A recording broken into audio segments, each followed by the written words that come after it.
Title: I transferred $14,300 to cover my family's debt while they vacationed without me.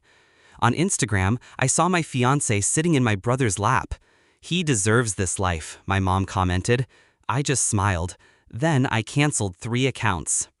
Start: I wired $14,300 to cover my family's debt. They were lounging on a beach somewhere I wasn't invited. Vacation photos flooded my feed, sunlit smiles, cocktails in hand, my fiancé perched on my brother's lap in one picture. My stomach knotted. I stared at the caption. My mother commented, "He deserves this life." I smiled, calmly. I'd spent years building trust, years putting family above myself. My fiancé, someone I loved blindly, had whispered promises in my ear that now sounded like poison.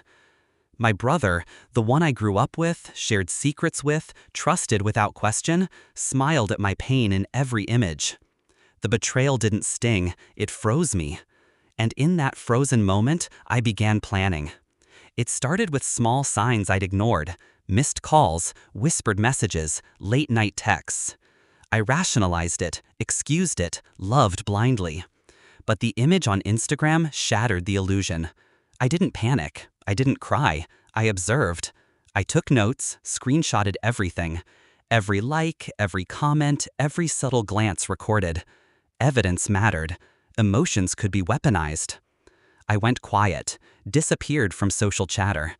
I monitored accounts, traced transactions, mapped routines. They flaunted their deceit online, never realizing I wasn't just watching, I was calculating.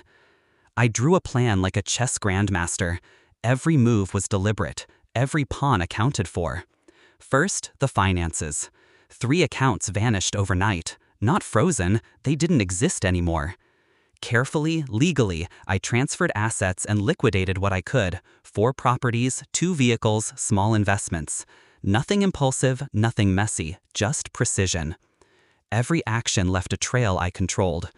Then the communication lines. I made 1 phone call, 1. That was all it took. Their phones went silent, calls bounced, messages failed. Panic was immediate. They didn't know who to call. I didn't answer. I watched the scramble, the anxiety, the realization that every convenience they took for granted was gone. Meanwhile, my public persona remained untouched, smiling in photos, polite at work, silent over dinner. No one suspected the storm brewing beneath. My betrayal had given me the patience of a predator. My rage was a tool, honed and sharp. The climax came quietly, but it hit like a thunderclap. My fiancé called, voice trembling. "What's happening? Why?" I interrupted, calm, precise. "Check your accounts, all of them, every asset, and your phones. Try calling me." She went silent. Fear replaced arrogance. I let it linger. My brother called next. His voice was rough with anger, disbelief. "You can't do this, Mom!" I cut him off. "Check her accounts, check yours. Every number, every card. They're dead. You're alone in this." The weight in his voice made me smile again. Calm, satisfied, not triumphant, just in control. Then my mother. She was furious, of course. "This is insane. You can't." I listened to her wails and clipped replies. Her entitlement, her moral superiority evaporated under the weight of consequences. I didn't shout. I didn't need to. My silence was louder than any scream. Hours passed. Days. Their panic spread. Calls to banks, lawyers, even friends. They realized I controlled every access point. And then, finally, came the private messages, the begging, the tears I could see through digital text. "Please, we didn't mean." I didn't respond. I reflected as I watched them unravel. My vengeance wasn't violent. It wasn't rash. It wasn't public spectacle. It was precise, surgical, calculated. Every betrayal they committed came home to them, delivered silently, with a cold edge.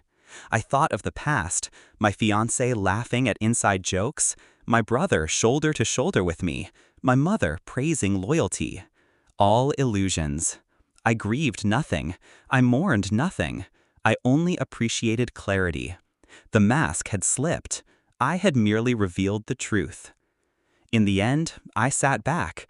I didn't gloat. I didn't announce victory. I let them live with their own consequences. I could hear the desperation in their voices, the self-doubt creeping in, and I smiled, quietly. One last check. Accounts frozen, assets gone, phones dead. All debts settled, all scores balanced. I realized then that revenge isn't about rage. It's about patience, precision, and intelligence. It's the power of control, the elegance of timing, the satisfaction of letting someone's arrogance collapse under the weight of their own choices. And as for me, I moved on. I didn't post a story. I didn't tell a soul. I just let the quiet aftermath settle. The betrayal that once burned in my chest had cooled into a sharp, clean satisfaction. They deserved their lesson, and I deserved peace. Because in the end, justice isn't loud. It doesn't need applause. It whispers. And sometimes it's served best when your enemies realize they were defeated by someone they thought was too weak to fight. I had been weak once. That ended the day I saw the picture, the day I smiled, the day I took control. And now, they're left with nothing but the echo of their own choices. I sip my coffee, scroll past the old photos, and let it all fade. Calm, in control, unshaken. They begged, they suffered, they fell. And I rise, always.